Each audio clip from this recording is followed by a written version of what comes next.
tener un amor genuino por Dios, saben poco de sus atributos y obras, cómo se revelan a través de las Escrituras. Y por eso el Dios que aman no es nada más que un producto de su propia imaginación. Ellos han hecho un Dios a su imagen y aman lo que han hecho. Como Dios declara en Salmos 50, 21, pensabas que de cierto sería yo como tú, pero te reprenderé. Como dije,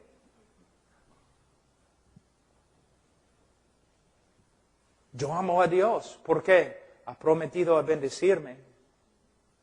Ha prometido sanarme. Porque quiero tener la victoria. Porque quiero prosperar. Porque Él va a bendecir mi negocio.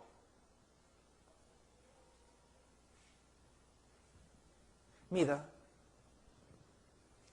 la teología correcta dice, Dios no tiene que bendecirme. Dios no tiene que sanarme.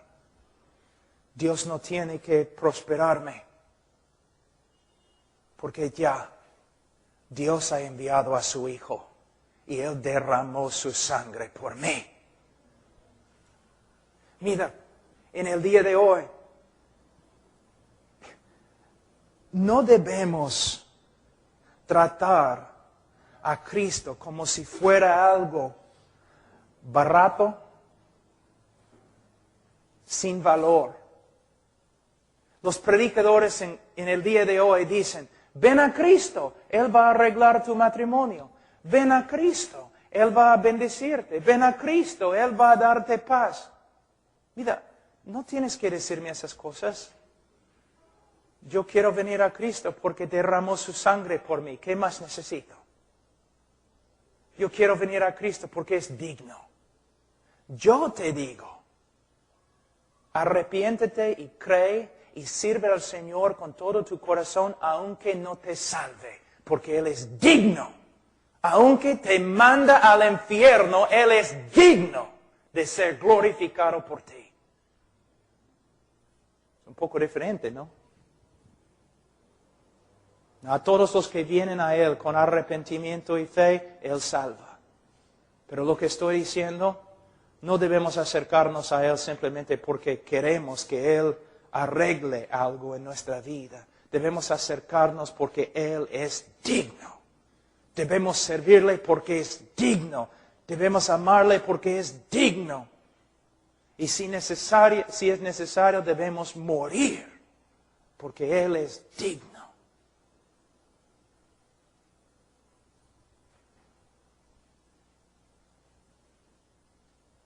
Tenemos un misionero en Asia, en India, una mujer y sus 3 hijos. Ella es viuda. ¿Por qué? Porque en el nombre de Dios fueron a un pueblo en India con su esposo y él predicaba el Evangelio.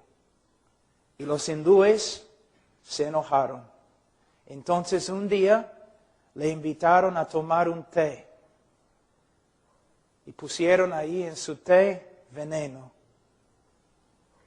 Entonces, sabiendo que iba a morir, él trataba de regresar a su casa. Y cuando llegó a la puerta, murió. En el nombre de Cristo, dentro de la voluntad de Dios, y con su muerte glorificó a Dios. Y ahora su esposa está preparándose en uno de nuestros institutos. ¿Para qué? Para volver al mismo pueblo y morir si es necesario, para que la gente venga a conocer a Cristo.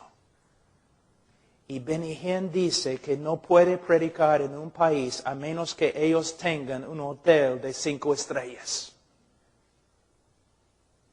Profeta, lobo. Tiene un Dios, está acá. Y muchos de los que están con Él y los otros predicadores de prosperidad y bendición y sanidades y todo lo demás, su Dios, su estómago. ¿Dios sana? Sí, según su voluntad. Yo voy a enseñarles la doctrina de prosperidad, ¿ok? Bíblica. ¿Qué dice Mateo 6:33? Buscad primero el reino de Dios. Ahora, la oración de Cristo, en la oración modelo, en Mateo 6:9, 10 y 11. Nuestro Padre, Padre Celestial que está en los cielos, santificado sea tu nombre. Venga tu reino, hágase tu voluntad. ¿Qué está pasando? Yo les digo. La actitud correcta del cristiano. Aquí es el reino de Dios. El deseo más grande de nuestro corazón debe ser el avance del reino de Dios. La gloria de Dios.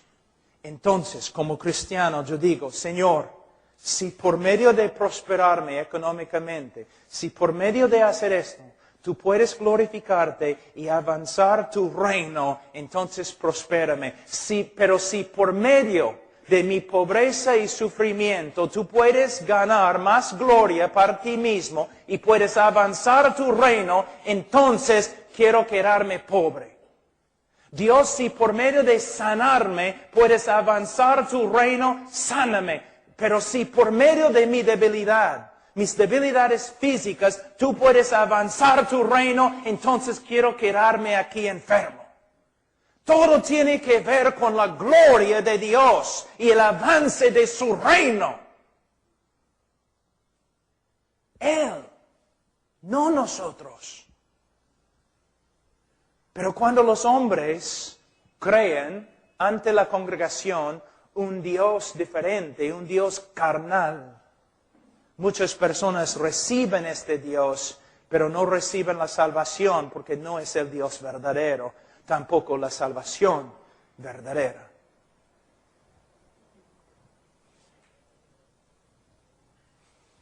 Ahora, si los hombres caídos que pretenden amar a Dios, los hombres caídos que dicen que aman a Dios, si investigaran las Escrituras, sin duda encontrarían a un Dios muy diferente que el objeto de sus afectos.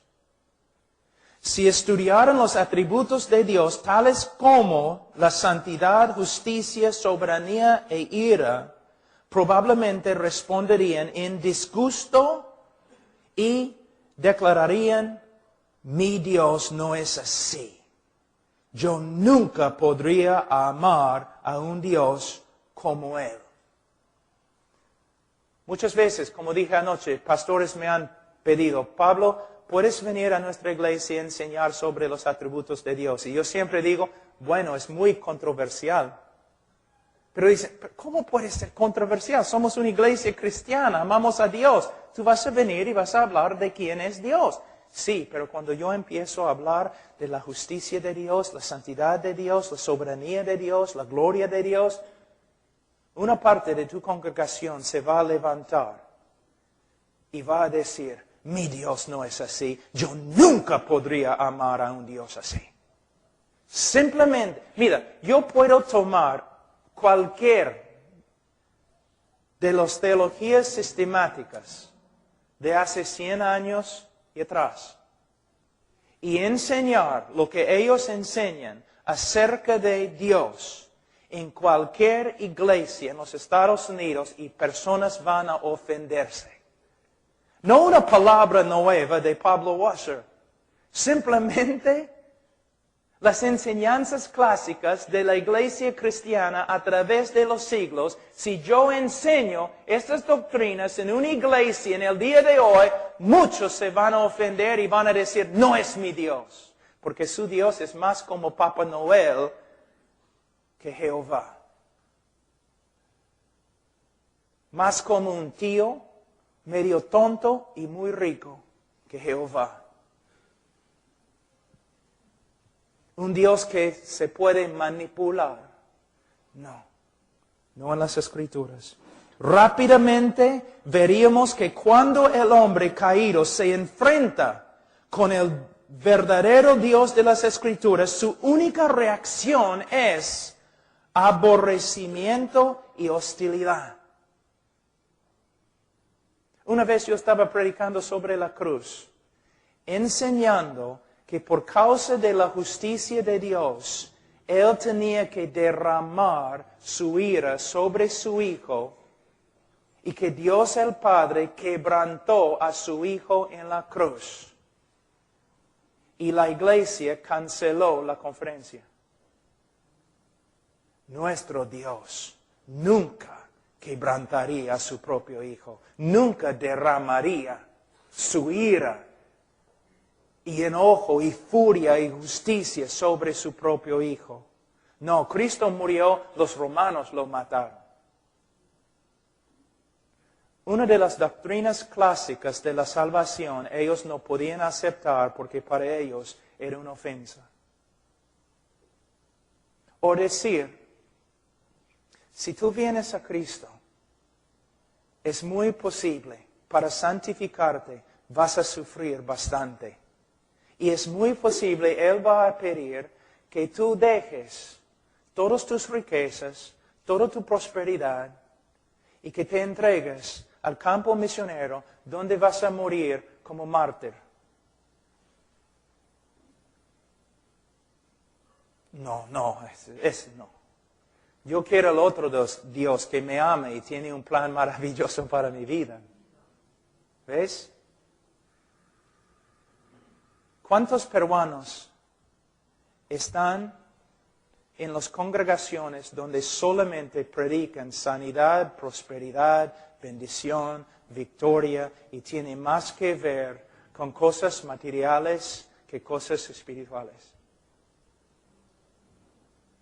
Ahora, ¿cuál es la razón detrás de esta reacción tan adversa? De nuevo, tiene que ver con lo que el hombre es en su corazón y en su misma naturaleza. Si el hombre fuera por naturaleza santo y justo, entonces fácilmente podría amar a un Dios santo y justo y gozosamente someterse a sus leyes. Pero el hombre es por naturaleza depravado y corrupto y por eso no puede. Vamos a terminar simplemente con Romanos 1:30.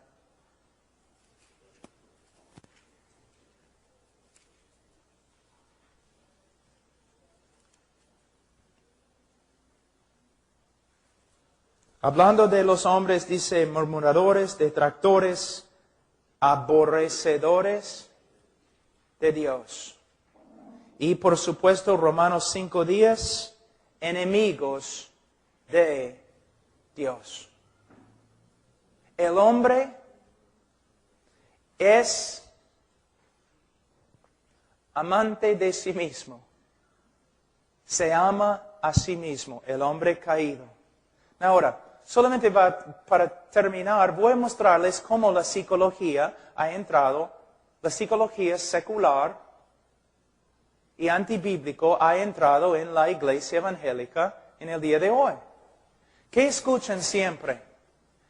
Tienes que amarte a ti mismo antes que puedas amar a otros. Y, porque es lo que Cristo dijo, debemos amar a nuestro prójimo como a nosotros mismos.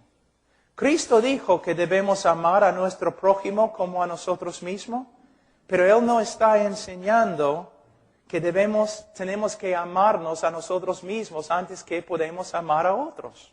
Es una mentira, es un invento de la psicología, no tiene nada que ver con la Biblia y muchos de ustedes han enseñado esto. La Biblia nunca dice que el hombre debe amarse o debe preocuparse por amarse más. El problema del hombre es que se ama demasiado a sí mismo. Lo que Él está diciendo básicamente Jesús es, mira, tú te amas sin problemas. Ahora, haz lo mismo con tu prójimo. El problema más grande del hombre es que se ama a sí mismo en vez de amar a Dios. Y esta búsqueda de autoestima no tiene nada que ver con el cristianismo. Es otro invento de la psicología. Les voy a dar un ejemplo. Un hombre se suicida. ¿Qué dicen todos? Es porque tenía una autoestima muy baja. No, es al revés. Tenía una autoestima muy alta. ¿Por qué? Él se amaba a sí mismo más que a su esposa que él dejó sufriendo. Él dijo, voy a terminar mis sufrimientos, pero mi esposa ahora va a sufrir. Pero no me importa porque yo me amo a mí mismo. Él se ama a sí mismo más que a sus hijos, porque ahora sus hijos no tienen padre. Él dice, pero no más estoy sufriendo yo. Por supuesto, el sufrimiento de mis hijos va a crecer, pero por lo menos yo no voy a sufrir más. Se ama a sí mismo más que a Dios. Pueden, hermanos, la iglesia evangélica ha sido tan manipulada por los psicólogos que es increíble. Muchos de ustedes creen en la inspiración de las Escrituras. ¿Cuántos creen en la inspiración de las Escrituras? Que es un libro infalible inspirado por Dios. ¿Nadie? Amén. Pero aquí es el problema. Teológicamente, cuando tú crees en la inspiración de las Escrituras, no es todo lo que tienes que hacer. No solamente tienes que creer en la inspiración y infalibilidad de las Escrituras. Tienes que creer en la suficiencia de las Escrituras. Eso significa que no vas a ir a los psicólogos para aconsejar a la humanidad, porque todo lo que ellos enseñan contradice absolutamente las Escrituras. Pero la iglesia, yo no conozco la iglesia de todos ustedes, pero la iglesia bautista en Perú y los pastores están llenos de la psicología. La Biblia es suficiente. No necesitamos la psicología para aconsejar. Les voy a dar, yo sé que ya el tiempo vuela, pero les voy a darles un ejemplo de lo que estoy diciendo. Algo muy importante. Mira, un psicólogo cristiano está ahí sentado en su oficina. Tiene todos sus libros. Todos sus libros de psicología y una Biblia porque es cristiano. Entonces, mayormente, ¿qué tiene? Él tiene Freud, Skinner y Rogers. Los grandes psicólogos, ¿ya? Hay un problema. Freud escribió su psicología declarando guerra contra el cristianismo. Él decía que todo el cristianismo era una mentira, él era ateo, y todo lo que él escribía declarando guerra contra la Biblia y el cristianismo, pero necesitamos a Freud, ¿no? Rogers y Skinner igual. Enemigos de la fe cristiana, pero nosotros en el día de hoy como pastores no podemos aconsejar sin estos tres ateos, porque la Biblia no es suficiente. Hasta la revista Time, una de las revistas más importantes, salió, creo que era Time o Newsweek, salió con un artículo hace algunos años diciendo psicología, una ciencia o brujería. ¿Por qué? Las teorías más grandes de la psicología cambian totalmente cada 3 años. Una teoría diferente y contradictoria cada 3 años. Otra cosa, los tres grandes, Freud, Rogers, Skinner, se contradicen ellos. Por ejemplo, Freud dice que Skinner está loco. Skinner dice Freud es un loco. Rogers está en contra de los otros dos y los otros dos están en contra de Rogers.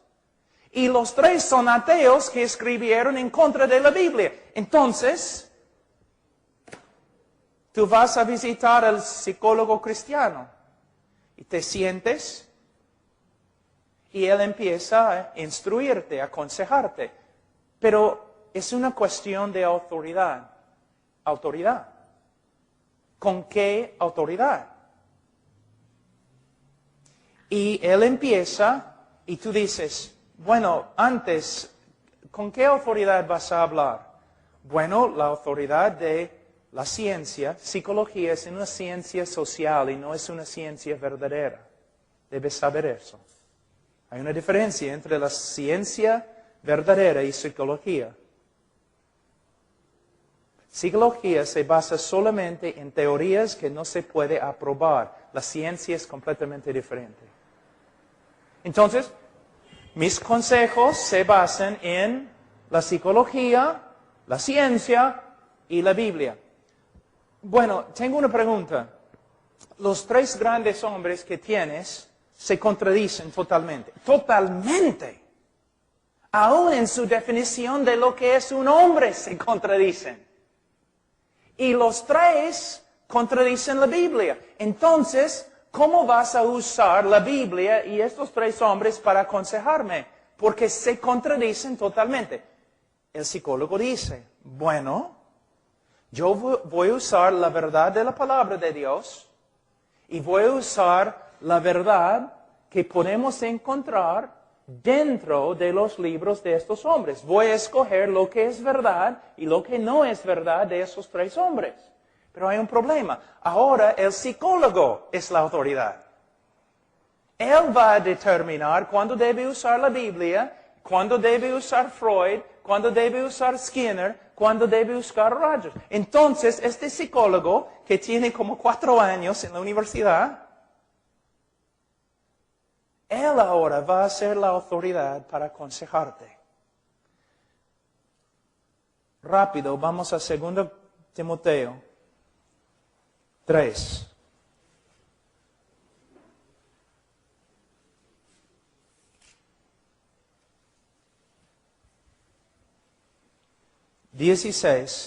Toda la Escritura es inspirada por Dios y útil para enseñar, para redarguir, para corregir, para instruir en justicia, la inspiración de las Escrituras.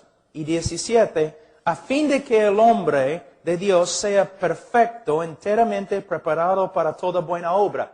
La suficiencia de las Escrituras.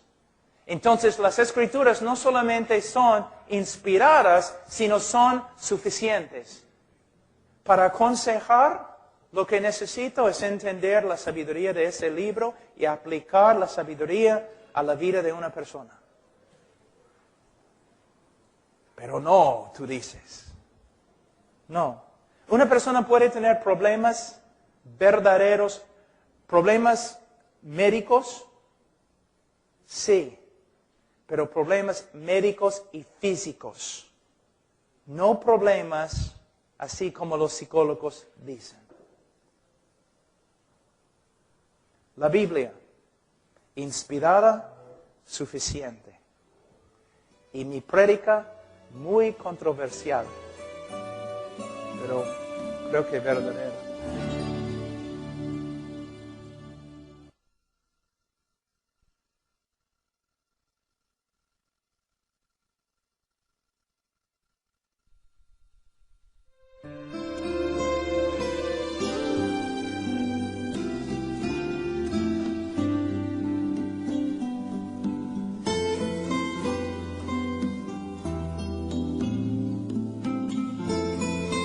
Vamos a estudiar ahora lo que se llama la muerte espiritual o la inhabilidad moral del hombre.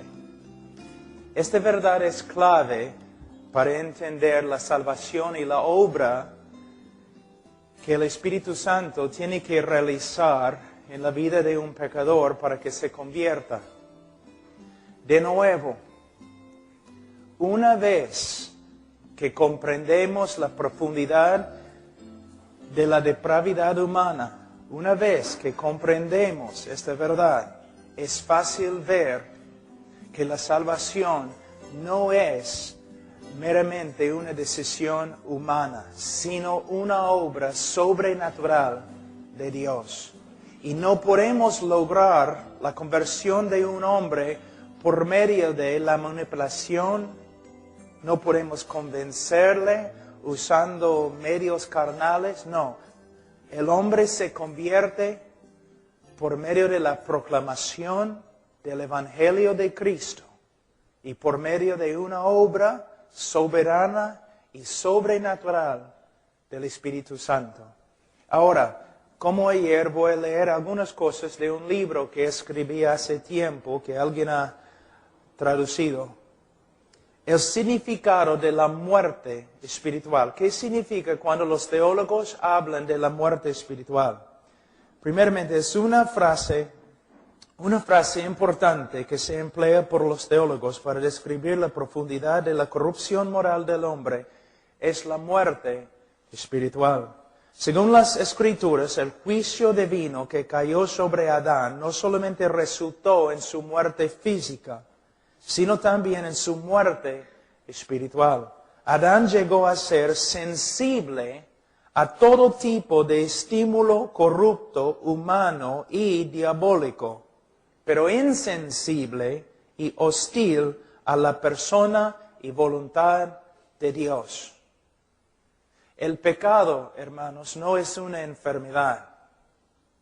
El hombre no solamente es una criatura enferma. El hombre, según la Biblia, está muerto espiritualmente. Ahora, las Escrituras nos enseñan que este aspecto del juicio divino que cayó sobre Adán no se limita a él solo, sino que se extiende a toda la raza humana. Cada ser humano nace en este mundo en un estado mortal, vacío de vida espiritual e insensible a la persona y voluntad de Dios. Para que el hombre caído pueda responder a Dios con amor y obediencia, una resurrección espiritual tiene que tomar lugar a través de la obra sobrenatural de la gracia y poder de Dios. Les voy a dar una ilustración un poco graciosa, ¿no? Pero vale. Vamos a decir que tenemos un hombre muerto aquí en la plataforma conmigo. Está muerto. Vamos a decir, muerto 4 días. Entonces apesta. Está aquí en la plataforma conmigo. Entonces, siendo un hombre misericordioso y lleno de compasión como soy, quiero ayudarle. Entonces me acerco al hombre y digo, oye, estás muerto, pero hay un hospital por aquí, algunas cuadras. Entonces, levántate, ven conmigo, vamos al hospital, te van a ayudar. Después, cuando no responde, yo digo, oye, ¿qué te pasa? ¿No me has escuchado? ¿Por qué no respondes? ¿Quieres quedarte ahí toda tu vida muerto? Es un poco ridículo, ¿no? Si él está solamente enfermo, entonces lo que estoy haciendo tiene sentido. Oye, enfermo, levántate. Yo te ayudo un poco. Yo sé que no puedes levantarte con tu fuerza, pero yo te voy a ayudar un poco y vas a caminar conmigo, voy a sostenerte. Podemos ir en el carro de Martín y vamos a llevarte al hospital. Vamos. Y él dice, ya estoy recontra enfermo, ayúdame, pero vamos. Si está enfermo, tiene sentido. Pero la Biblia no dice que el hombre está enfermo. La Biblia dice que el hombre está muerto. Y en el griego, la palabra griega significa muerto.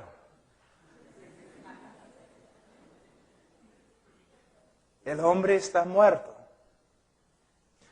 Te voy a dar otra ilustración. Lázaro está muerto. Entonces su hermana se acerca y dice, después de 4 días, Lázaro, ven. No se mueve. ¿Por qué? Está muerto. Pero Cristo viene y Cristo dice, Lázaro, ven. Levántate, Lázaro. ¿Y qué sucede? Se levanta. ¿Por qué? Porque hay un problema. Jesús está hablando a un hombre muerto y siendo muerto, él ni puede escuchar la voz de Jesús. ¿Te das cuenta? Está muerto. Entonces, cuando Cristo manda a Lázaro para que se levante, otras cosas tienen que suceder. Él no solamente habla la palabra, pero da vida para que el muerto pueda escuchar y levantarse. Entonces la vida precede la obediencia. Un hombre muerto no puede ni obedecer la voz del Señor a menos que primero el Señor le dé vida, vida espiritual. Es lo que significa la regeneración, o como se dice, el renacer. Pero mira cómo es en el día de hoy. Ustedes saben que a través de la iglesia los cristianos han escrito lo que se llaman confesiones. Confesiones. En las confesiones antiguas de los evangélicos, ellos siempre enseñaban en sus confesiones que la regeneración precede el arrepentimiento y fe.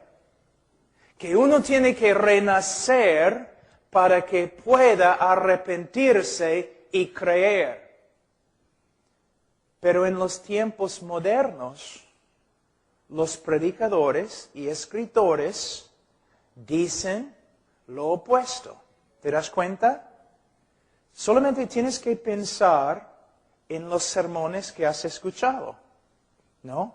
Mira, tienes que arrepentirte y creer para renacer. Si uno cree, renace. Uno tiene que confiar en Jesús y renace.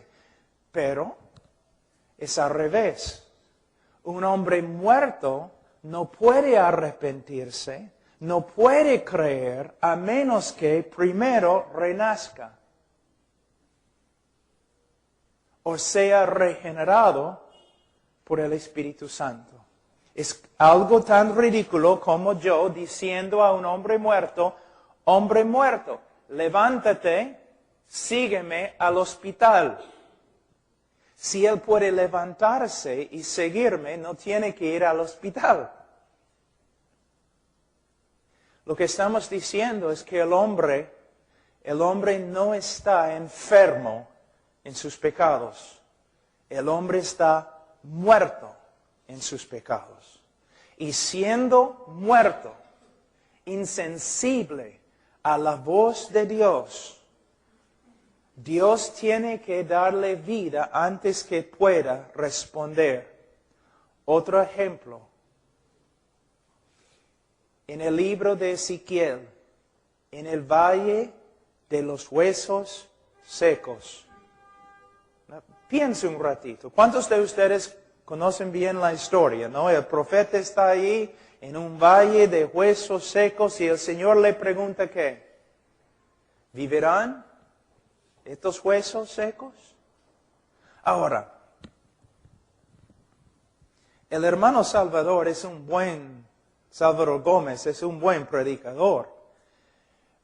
Pero no creo que va a tener muchos conversos si vamos al cementerio esta tarde y él predica, ¿no? Creo que él puede estar ahí mucho tiempo y no va a tener muchos conversos, ¿no? Vamos a ver si es un predicador muy poderoso. Vamos a llevarlo al cementerio. De verdad, si se levantan y se convierten, va a ser un milagro. Es absolutamente ridículo, ¿no? Entonces Ezequiel está en el valle de los huesos. ¿Vivirán? ¿Qué dice Ezequiel? Tú lo sabes. ¿Qué está diciendo? Bueno, él no dice no, porque sería incredulidad. Él no dice sí, porque sería presunción. Él dice, tú lo sabes. Si tú quieres, Señor, vivirán. Entonces, vamos a decir, Ezequiel empieza a predicar a los huesos secos, los muertos. ¿Qué va a pasar si solamente él predica? Absolutamente nada. Pero el Señor le dice que debe profetizar al viento. ¿Que representa qué? El Espíritu Santo. ¿Y qué pasa? El Espíritu Santo viene y da vida a los huesos. Y los huesos se convierten en un hombre, en un ejército de hombres que sí pueden responder a la palabra de Dios. Algo interesante, ¿no? Por eso digo a los predicadores jóvenes que a veces tengo que enseñar, nosotros no somos vendedores de un producto. Nosotros como predicadores no somos los que manipulan a las emociones de los hombres, porque nosotros sabemos que la herida del hombre es grave. Él está muerto. Entonces, si somos predicadores, somos profetas. Sabemos que simplemente tenemos que predicar la verdad del Evangelio. El pecado del hombre, la muerte de Cristo bajo la ira de Dios, llevando la culpa del hombre, la resurrección de entre los muertos, y tenemos que mandar a los hombres para que se arrepientan y crean en el Evangelio. Pero sabemos que nada va a suceder a menos que el Espíritu Santo regenere los corazones de los oyentes. Esta es la diferencia entre la predicación de los predicadores de antes y los muchachos que predican en el día de hoy, confiando en el brazo de la carne, manipulando las emociones de los oyentes, y al final tienen un montón de decisiones, pero casi ninguno de ellos va a la iglesia o camina en santidad. Porque no entendemos lo básico, que el hombre no está enfermo, el hombre está muerto. Muerto. Yo les voy a dar otro ejemplo de la espiritualidad, de la muerte espiritual. Algunos predicadores siempre dicen, si solamente, no los creyentes, si solamente viviéramos como Cristo, entonces todo el mundo reconocería que Cristo es el Salvador y se convertiría. ¿Me entienden? Entonces vamos a ver, vamos a decir, o dicen, solamente tenemos que mostrar a Cristo al mundo. Y si pudiéramos mostrar a Cristo al mundo correctamente, todo el mundo se convertiría. Vamos a decir que Cristo está aquí, detrás de una cortina. Y todos ustedes representan al mundo.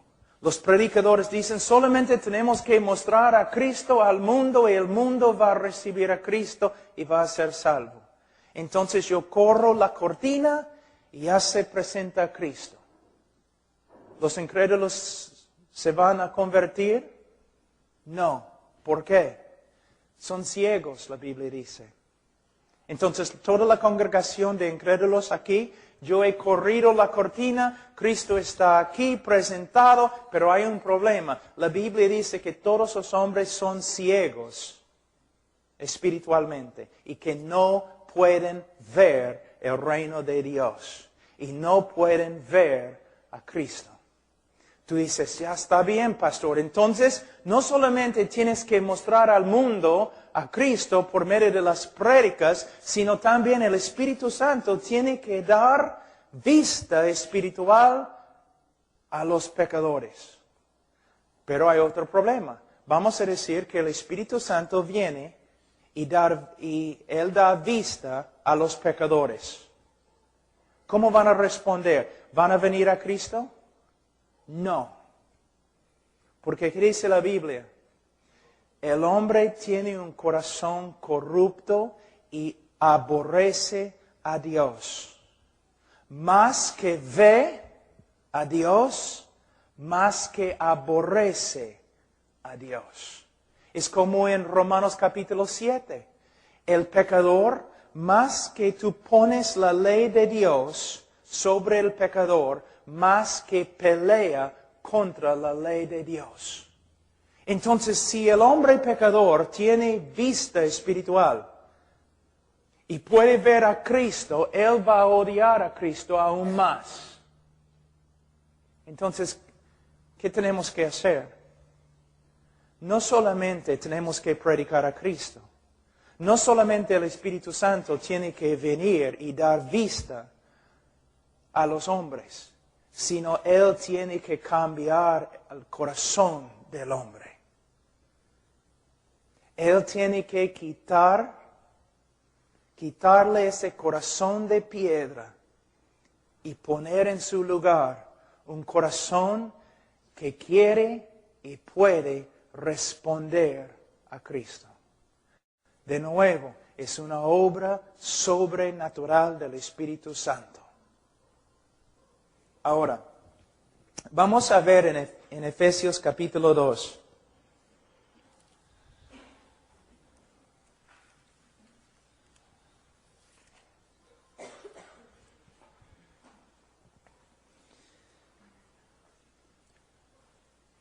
Versículo 1, y Él os dio vida a vosotros cuando estabais muertos en vuestros delitos y pecados.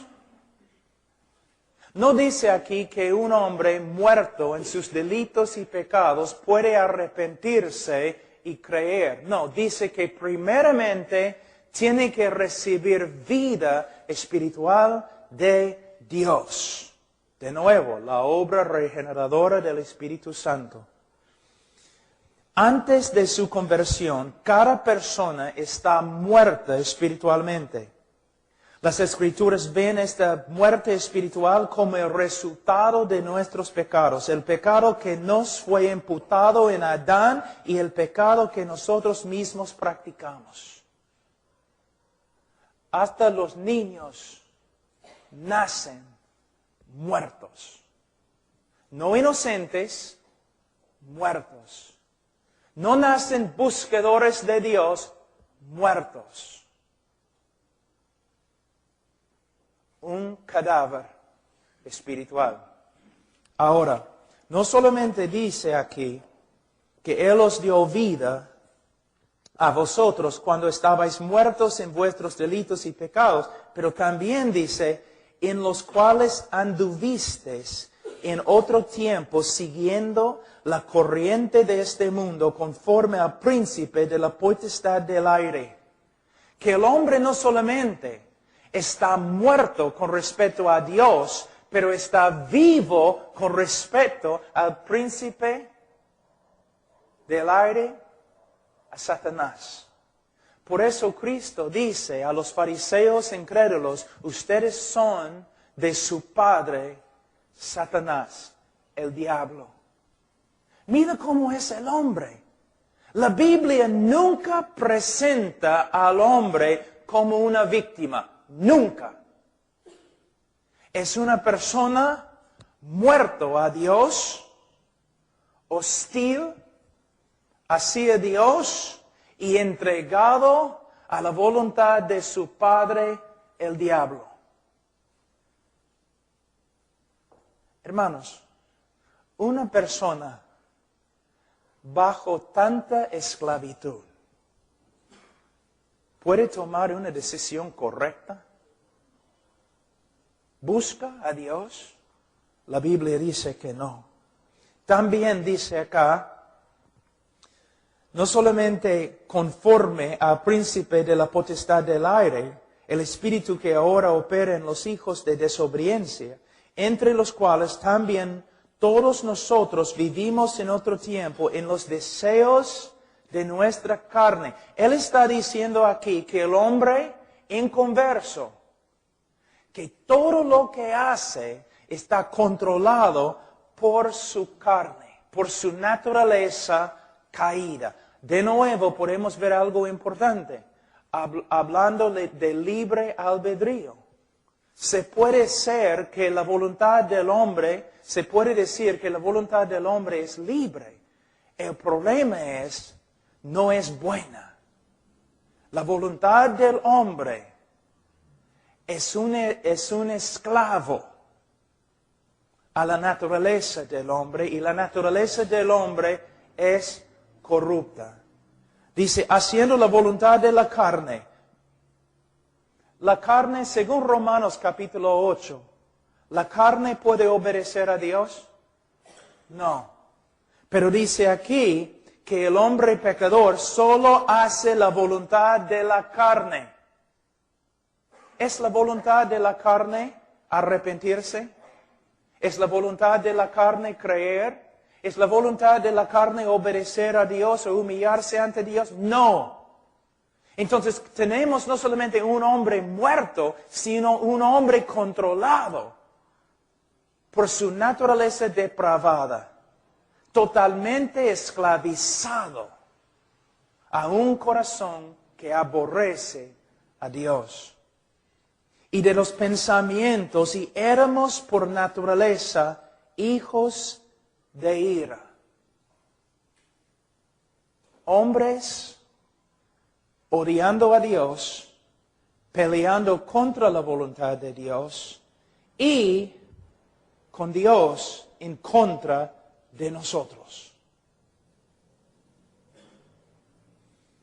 Lo mismo que los demás. Ahora, versículo 4. Pero Dios.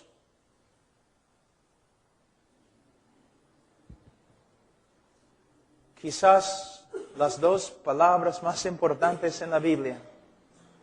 Mira, Lázaro, muerto, sin esperanza. ¿Estaba muerto o no? Muerto. ¿Tenía esperanza? Ninguna. Estaba apestando, pudriéndose. Pero Jesús. La única diferencia entre Lázaro y los demás muertos que estaban por ahí, pero Jesús. Pero Jesús. No tiene nada que ver con Lázaro. 100% Jesús. De la misma forma, tenemos aquí un hombre muerto, esclavo a su propia corrupción, esclavo del diablo, sirviendo los deseos de la carne. No hay ninguna esperanza. Y versículo 4, pero Dios.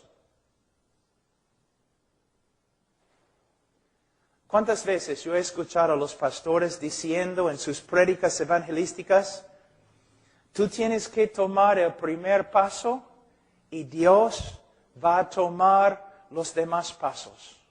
¿Está bien, Martín, en español? ¿No? Tú tienes que tomar el primer paso y Dios va a correr hacia ti, para salvarte, pero tú tienes que tomar el primer paso. ¿Ok? Vamos. Jesús se acerca a la tumba de Lázaro. Lázaro, tú tienes que tomar el primer paso.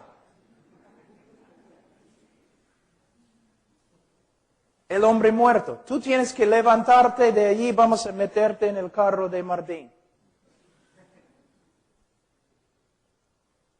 No. Lázaro, no hay esperanza. Pero Jesús, tú, vamos a hablar de ti. ¿Cómo eras antes? Aborrecedor de Dios. Totalmente corrupto, entregado a los deseos de tu carne, peleando contra todo el conocimiento de Dios que Él ha revelado. No solamente peleando contra el conocimiento de Dios dentro de tu corazón, de tu conciencia, sino deteniendo la verdad en tu impiedad y injusticia. Pero Dios, un hombre y una mujer, un joven, rumbo al infierno. Pero Dios, estas dos palabras te salvan. Sin estas palabras, no hay esperanza. No dice tú y Dios, pero tú y Dios llegaron a tener un acuerdo. Tú y Dios trabajaron juntos. Tú tomaste el primer paso y Dios hizo todo el resto.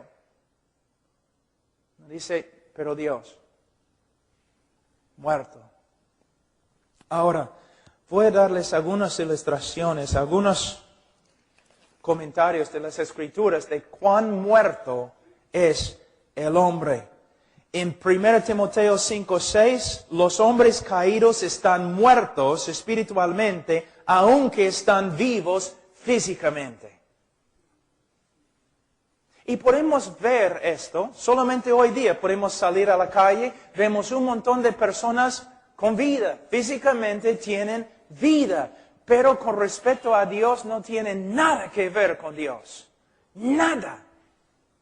No piensan en Dios, no tienen conocimiento correcto con respecto a la persona de Dios y no les importa. No buscan a Dios, nada. Están muertos, aunque vivan, están muertos. También Apocalipsis 3:1, los hombres caídos tienen nombre de que viven, pero están muertos.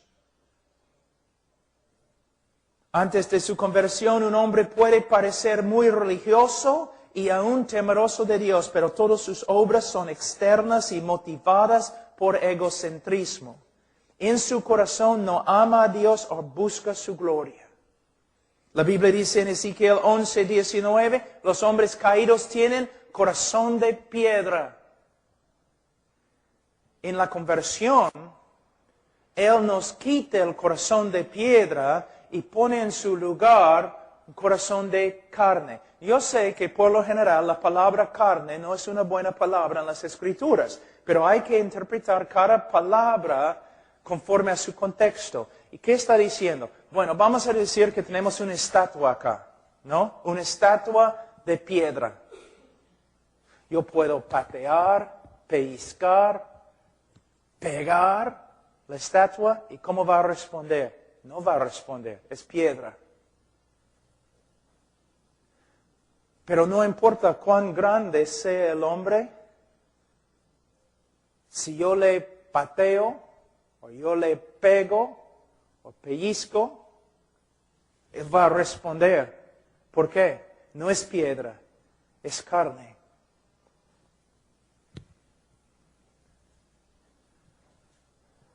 Hay un animal en el mar, antes cuando yo hacía buceo, creo que es la palabra buceo, hay un animal que vive allí en el mar, es increíble, es como un gusano o algo, bien bonito.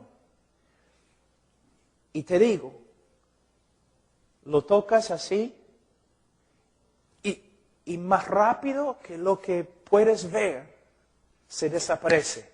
¡Pum! responde así, tan rápido, tan sensible es. Es increíble. Es como se desaparece. ¡Pum! Responde, es sensible cuando se toca. El hombre, el corazón del hombre es una piedra. Una piedra. Y de nuevo, aquí en hebreo la palabra significa piedra. ¿Cómo es una piedra? Tu piedra tiene bastante vida. Es más o menos viva. No, una piedra no tiene nada. No responde a nada. De la misma forma, también el hombre. Ahora, en Judas capítulo 1, versículo 12, hay una ilustración de los hombres caídos, una descripción que no se puede negar. Sería difícil encontrar una ilustración más gráfica de la muerte espiritual del hombre. Los hombres caídos son como árboles en otoño, sin fruto, 2 veces muertos, desarraigados. ¿Cómo podemos ser más gráficos? No tienes que ser teólogo o experto en griego para entender lo que él está diciendo. 2 veces muertos. Así es el hombre. Entonces, hermanos, debemos ver del valle de los huesos secos, de Efesios capítulo 2, de las palabras de Judas acá. El hombre no está enfermo. El hombre está muerto. Muerto. Ahora, vamos a hablar de la inhabilidad moral. Es un tema muy importante en la teología. Inhabilidad moral. Pero antes me gustaría decir algo muy importante. Para muchos de ustedes que quizás van a otras iglesias. A través de la historia de la iglesia, especialmente durante la época de la Reforma y los puritanos y los raíces tempranos de los evangélicos en Europa, casi todos los libros que fueron escritos con respecto a la naturaleza del hombre, la conversión verdadera y cómo puede una persona saber que de verdad se ha convertido. Ahora, en las librerías cristianas y en las prédicas de los pastores, estos temas casi nunca se tocan. ¿Qué es el evangelio verdadero? Casi no puedes encontrar un libro. Yo te reto. Vete a una librería cristiana muy popular en Lima. ¿Qué vas a encontrar? Libros sobre la prosperidad, libros sobre autoestima, libros sobre la sanidad emocional, espiritual, un montón de cosas. Discipulado, 4 etapas a la prosperidad, 5 caminos a la bendición, un montón de locura. Y nadie ni habla de lo que es el evangelio verdadero. Nadie escribe sobre la conversión verdadera. Pocas personas predican acerca de cómo puede una persona saber bíblicamente que es cristiana. Mira lo que hemos hecho. Nos hemos extraviado completamente de la historia del cristianismo. Tú vas a las campañas grandes, ¿no? Sanidades, personas cayendo al suelo, un montón de cosas. ¿Dónde está la santidad? Aún en los predicadores. ¿Dónde está conformidad a Cristo? ¿Dónde están las enseñanzas acerca de cómo un hombre debe entregarse a sí mismo, a su esposa, como Cristo se entregó a sí mismo a la iglesia? El Dios de muchos evangélicos en el día de hoy es su estómago. Predicadores que solo hablan de una prosperidad carnal, una sanidad carnal y temporal. Y tienen muchas personas en sus iglesias porque estas personas tampoco desean tener una relación con Dios. Quieren tener lo que esos maestros prometen. Es verdad. Pero lo que necesitas es la doctrina de la iglesia cristiana, la doctrina histórica que los creyentes siempre han creído. No las herejías materialistas que salen de los Estados Unidos.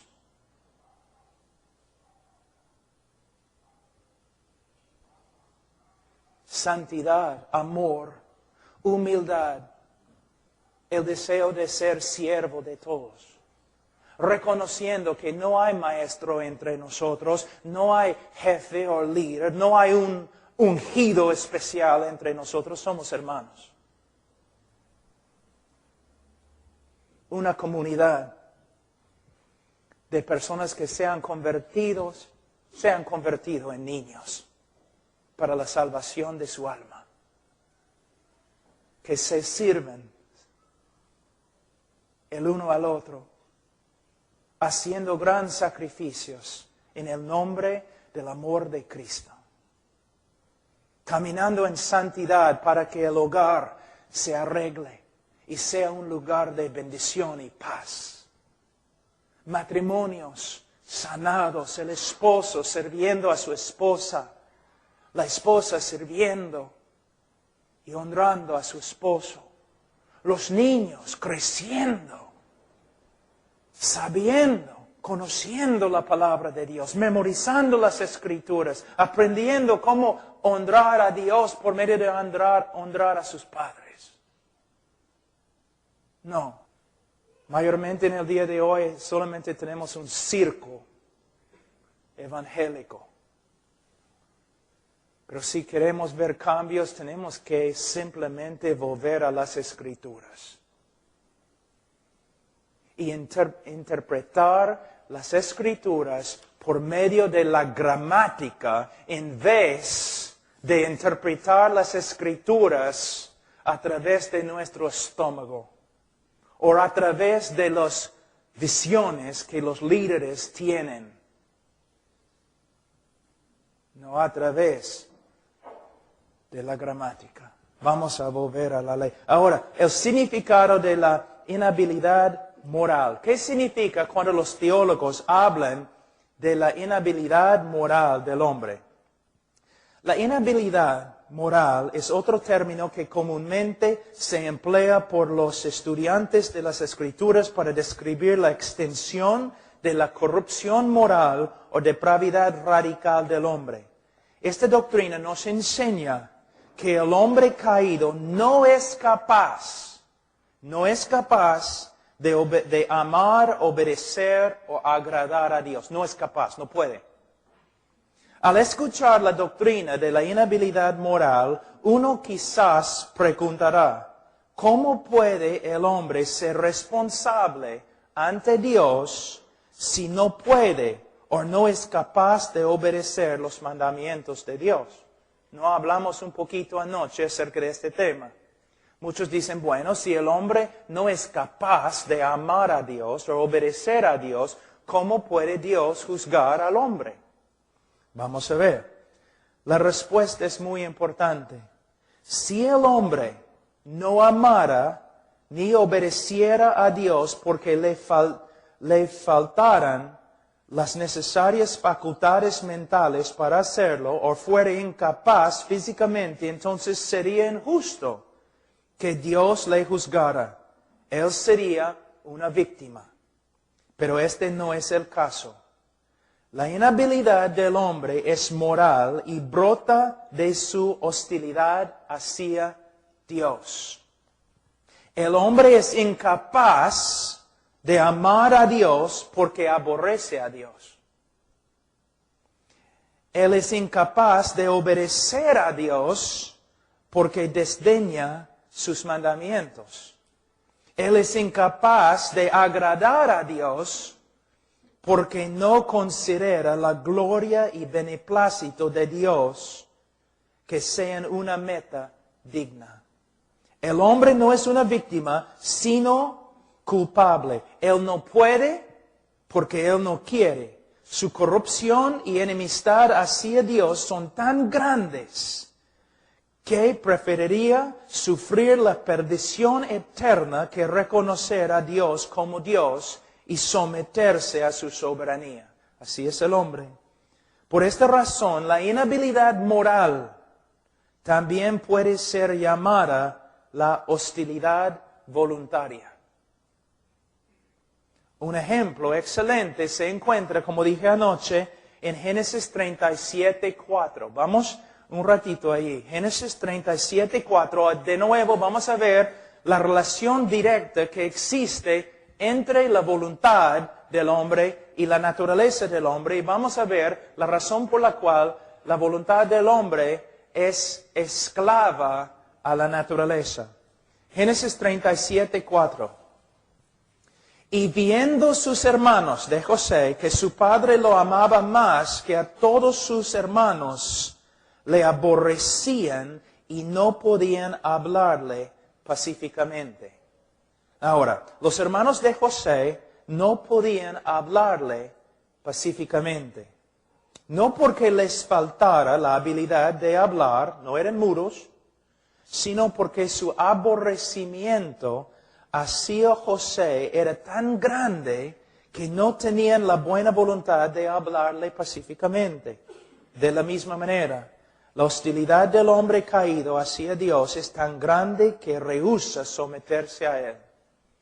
Es como, dije anoche, no una mujer no avanzada en años, una vieja, ¿no? Que hace 25 años no habla con su esposo. Y el pastor, ¿no? La visita y dice, mujer, mira, pero tienes que hablarle, tienes que perdonarle. Y ella dice, no puedo, simplemente no puedo. Él es peruano, ella es peruana. Él habla español, ella habla español. Ella tiene lengua, tiene labios, cerebro, pero ella dice que no puede.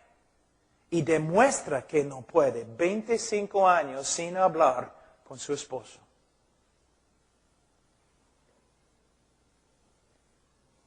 El problema es, ella es responsable. No puede, pero ella no puede porque no quiere. Y no quiere porque ella odia tanto a su esposo. Entonces ella es esclava del odio que existe en su corazón. Así es lo mismo es lo que quieren decir los teólogos cuando hablan de la inhabilidad moral del hombre. Él no puede conocer a Dios, pero no es una víctima porque él no quiere conocer a Dios. Y no quiere conocer a Dios porque Dios contradice todo lo que es. Les voy a dar un ejemplo. Yo iba a un colegio bien bravo, horrible, ¿no? Un grupo de muchachos bien feos, ¿no? Mira, cuando un alumno nuevo, un estudiante nuevo, llegaba al colegio, no, a veces alumnos llegaban y querían estudiar. Qué raro, ¿no?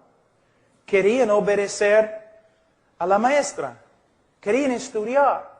Entonces, ¿qué le pasaba en mi colegio? Aquí es un alumno que solamente quiere estudiar, quiere obedecer a la maestra, no quiere meterse en ninguna cosa fea, ningún crimen, ni nada, solamente quiere estudiar. Hace sus tareas y todo lo demás. Mi grupo de muchachos, nosotros le odiábamos. Le odiábamos. ¿Por qué? Porque él era bueno. Nosotros, malos. No tenía que hacer nada a nosotros. Le odiábamos. ¿Por qué? Simplemente porque él era bueno. ¿Por qué Caín mató a Abel? Porque sus obras eran buenas. Porque el hombre, una vez yo estaba en la universidad y yo tenía que enseñar a un grupo de universitarios muy liberales. Y yo quería mostrar la enemistad que existe entre el hombre caído y Dios. Entonces un alumno me preguntó, entonces, ¿por qué odiamos tanto a Dios? Él pensaba que yo iba a decir, bueno, porque Dios es justo. Pero yo dije, bueno, tú odias a Dios porque Dios es amor. ¿Qué? Tú odias a Dios porque Dios es amor y porque Dios es bueno. Pero ¿cómo voy a amar a un Dios que es bueno y que ama? Porque tú eres malo y solo amas a ti mismo. Los malos odian a los buenos. Por eso el hombre siendo malo, ¿recuerdan lo que Jesús dijo? Pero vosotros siendo malos, aborrecen a Dios porque Él no es como nosotros. ¿Ves? Entonces podemos ver lo mismo acá, que los hermanos de José no podían hablarle pacíficamente. ¿Por qué? Porque le aborrecían. Ahora, vamos a hablar un ratito de la esclavitud de la voluntad. Es muy importante. Si pueden, hay un libro ahí atrás de desarrollo cristiano que tiene el título de La voluntad determinada, creo.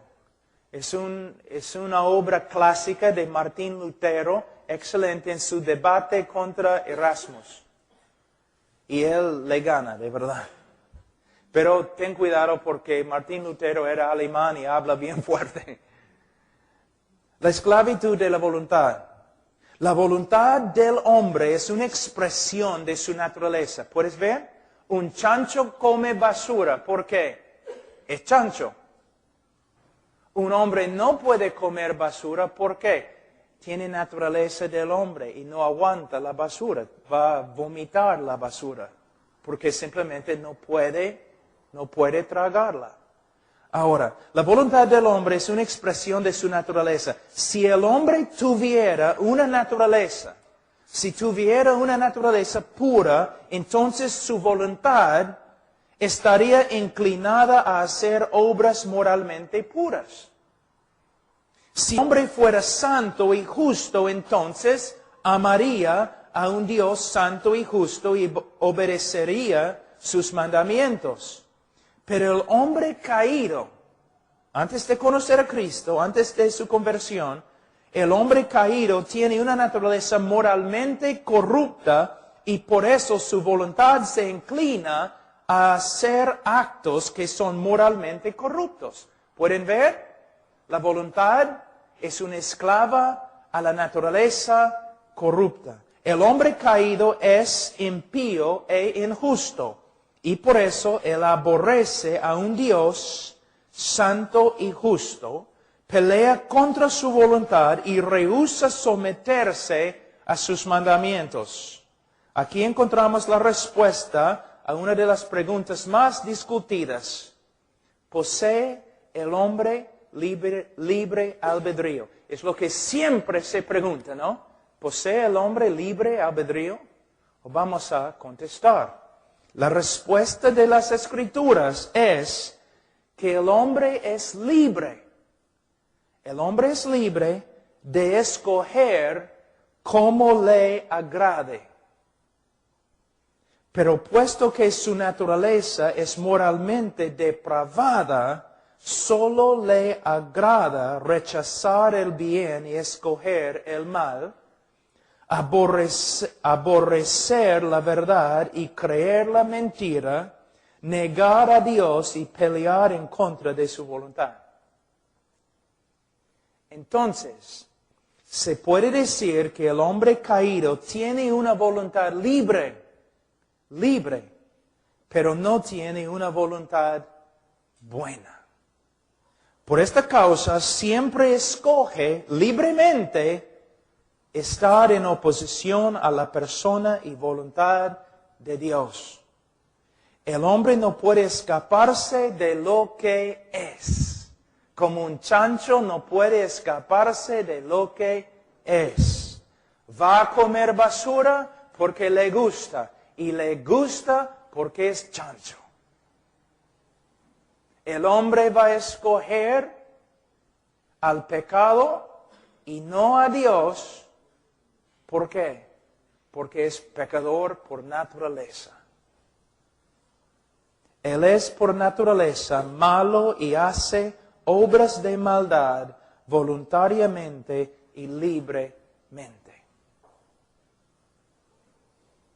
Entonces el hombre sí puede escoger conforme a su naturaleza. Y puesto que su naturaleza es moralmente corrupta, él siempre va a escoger lo malo. Ahora, vamos a Mateo capítulo 7.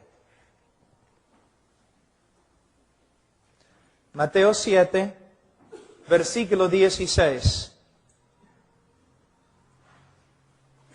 Por sus frutos los conoceréis. ¿Acaso se recogen uvas de los espinos o higos de los abrojos? No, porque sería contra su naturaleza. ¿No? Contra su naturaleza. Se identifica, yo he escrito acá, se identifica la naturaleza de un árbol por la fruta que lleva. De la misma manera, la verdadera naturaleza o carácter de un hombre se revela por lo que, no por lo que confiesa, sino por lo que hace. Si la naturaleza del hombre es mala, depravada, entonces sus obras también serán malas. Versículo 17 a 18. Así, todo buen árbol da buen frutos, pero el árbol malo da frutos malos. No puede el buen árbol dar malos frutos, ni el árbol malo dar frutos buenos. Todo árbol que no da buen fruto es cortado y echado en el fuego. Nota, hay una relación directa e innegable entre la naturaleza de un árbol y la fruta que lleva. Se puede decir lo mismo de la naturaleza de un hombre y sus obras. Una naturaleza corrupta solo puede producir obras corruptas. Ahora, vamos a Mateo 12, 34.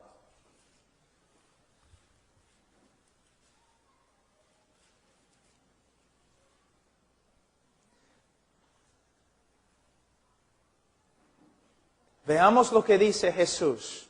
Generación de víboras, ¿cómo podéis hablar lo bueno siendo malos? Él está hablando, ¿cómo es la palabra en español? Ontológicamente. Él está hablando del mismo ser de estos hombres. Él está diciendo, ustedes, en la parte esencial de lo que son, ustedes son malos. Y por eso no pueden hablar lo bueno. ¿Qué tiene que ver con el evangelismo? El hombre pecador nunca va a decir sí, de verdad, a Jesucristo. El hombre pecador nunca va a arrepentirse. El hombre pecador nunca va a creer, nunca va a tomar su decisión. Una decisión positiva con respecto a Cristo, a menos que, primero, el Espíritu Santo regenere su corazón. Pero hay un problema. Cuando los pastores y predicadores y evangelistas no enseñan quién es Dios bíblicamente, pero presenten a un Dios no bíblico, entonces muchas veces los pecadores van a decir sí a Dios, pero no es el Dios de las Escrituras. Les voy a dar un ejemplo. Un predicador que dice, Dios quiere bendecirte siempre. Dios no quiere que sufras. Dios siempre quiere prosperarte. Dios quiere darte un Mercedes-Benz. Dios quiere darte una casa grande. Entonces un pecador cuyo estómago es su Dios va a decir, sí, quiero un Dios así. Me arrepiento. Me arrepiento de mi pobreza. Me arrepiento de mi enfermedad. Y recibo a este Dios que hace todo lo que hace para mí. ¿Ves? Entonces, si no predicamos el Dios verdadero y si presentamos un Dios falso, va a haber un montón de falsos conversos. Les voy a dar un ejemplo más suave, pero a la vez poderoso. Este folleto que dice, Dios te ama y tiene un plan maravilloso para tu vida. Dios te ama y tiene un plan maravilloso para tu vida. Ahora, no puedo hablar mucho de los peruanos, aunque he vivido acá muchos años. Voy a hablar de los gringos para que ustedes no se enojen, y los gringos no están, entonces no van a enojarse. Pero un norteamericano básicamente piensa en sí mismo. Él es el centro de su mundo. Su mundo se llama el pueblo de yo. La generación yo. Entonces, un hombre lleno de sí mismo, que tiene grandes planes y grandes visiones para sí mismo, y que ama a sí mismo más que a todos los demás, tú te acercas a él y tú dices, Dios te ama y tiene un plan maravilloso para tu vida. Y el norteamericano dice, ¿qué? ¿Dios me ama? Yo me amo. Si Dios me ama, yo me amo, me gustaría tener un Dios así. ¿Y Dios tiene un plan maravilloso para mi vida? ¡Ah, caramba! Yo también tengo un montón de planes maravillosos para mi vida. Entonces sí quiero aceptar un Dios así. En vez de Dios se ama a sí mismo más que cualquier ser que existe. Y Dios hace todo lo que hace para su propia gloria. Y Dios tiene un plan para tu vida. Que tú lo sirvas con todo tu corazón. Y quizás en la voluntad de Dios, Él va a mandarte a Saudi Arabia donde vas a morir como mártir. ¿Ahora quieres recibir este Dios? Ah, no, es otra cosa. Y quiero, Benny Hinn, ¿dónde está Benny Hinn? Porque Él me va a dar un Mercedes-Benz. Tú dices, pero pastor, no puedes burlarte de Él. Sí, lo hago, porque es hereje. Se ha separado totalmente del cristianismo histórico. Sus doctrinas no tienen nada que ver con el cristianismo de la historia de la iglesia.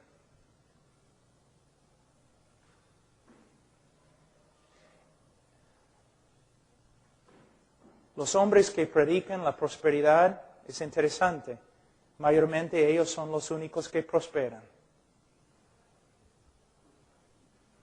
Son lobos rapaces que comen a los que no han sido instruidos en la palabra de Dios. Y también, hombres como Benny Hinn son el juicio de Dios contra los que se congregan no porque aman a Dios, sino porque quieren prosperar.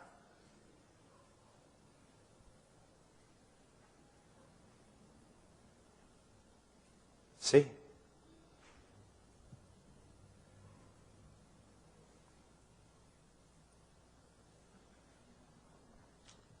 Bueno, vamos a ver algo muy importante, terminar. El hombre caído no puede amar a Dios. El hombre caído no puede amar a Dios. Eso es muy importante. La mayoría, aún los no religiosos, pretenden tener un grado de amor o afecto hacia Dios, ¿no es cierto? Y rara vez encontramos a una persona tan atrevida o audaz que confiesa su aborrecimiento hacia Dios. Rara vez se encuentra una persona que dice, yo odio a Dios. Todos pretenden ser amadores de Dios. Sin embargo, las Escrituras testifican que el hombre caído no puede amar a Dios. De hecho, todos los de la raza de Adán aborrecen a Dios y viven en guerra contra Él.